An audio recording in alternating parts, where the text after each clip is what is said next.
When he died, no church would take him.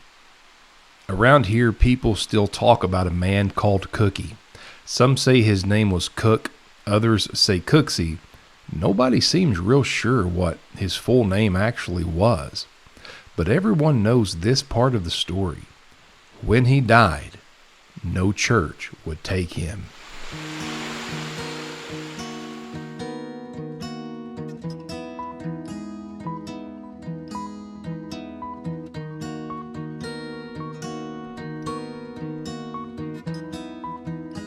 Oh, the legend of Cookey still makes its rounds every so often.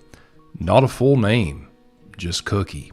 Some folks called him Cockeyed Cookey because one of his eyes wandered when he looked at you. And that's how nicknames stick out here. You don't need paperwork for it. People say it enough, and that just becomes your name. He never stayed in one place long, drifted from ridge to ridge, hollow to hollow. Showed up, caused trouble, and was gone again. One week they'd say he was up near Bruin. The next week somebody swore they saw him down past Newfoundland, always somewhere in northeast Kentucky, just moving, drinking, and staying one step ahead of whoever he had made mad that week.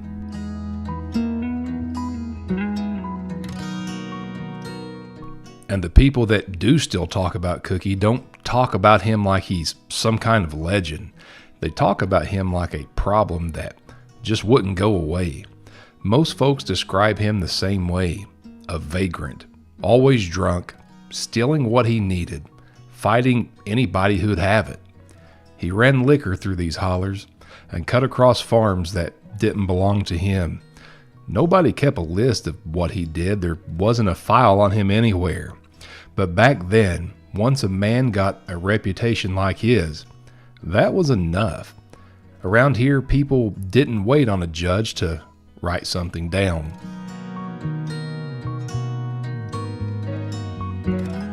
Nobody agrees on the exact day it happened, believe me. When stuff like this did back in those days, it wasn't recorded. But the story goes the same way. A few men got tired of waiting on the law. They caught Cookey out on a road and pulled him down, tied him up, and dragged him towards the tree. Some say he begged, some say he just stared back with that crooked eye. The story changes depending on who's telling it. But here's what doesn't change. He never made it to town. They hung him right there, off the road, and that was the end of Cookey above ground. Vigilante justice was illegal, but it still happened. Most of the time it was done quiet, out of sight, and by the time anybody came asking questions, there wasn't much to prove. Folks didn't write it down. They just said it got handled. Back then in this area, the church decided where you were buried. If the church said no, that was it. Cookey didn't get a preacher. He didn't get a service. They took him up the ridge and put him in the ground away from everyone else. In the churchyard, everything is neat and lined up. His grave isn't in a place like that. Folks didn't point to a headstone. They just point to the hill and say, he ain't buried here with the rest of them. A lot of graves here, not all, but a lot of graves have names in stone. Cookey doesn't. No marker, no date. Just a spot on the ridge that people point to when his name comes up. He caused trouble his whole life, and in the end, nobody wanted him buried beside their own. They never put him in the churchyard. That's what stuck. Around here, you don't need a record book to know a story. You simply need someone willing to repeat it.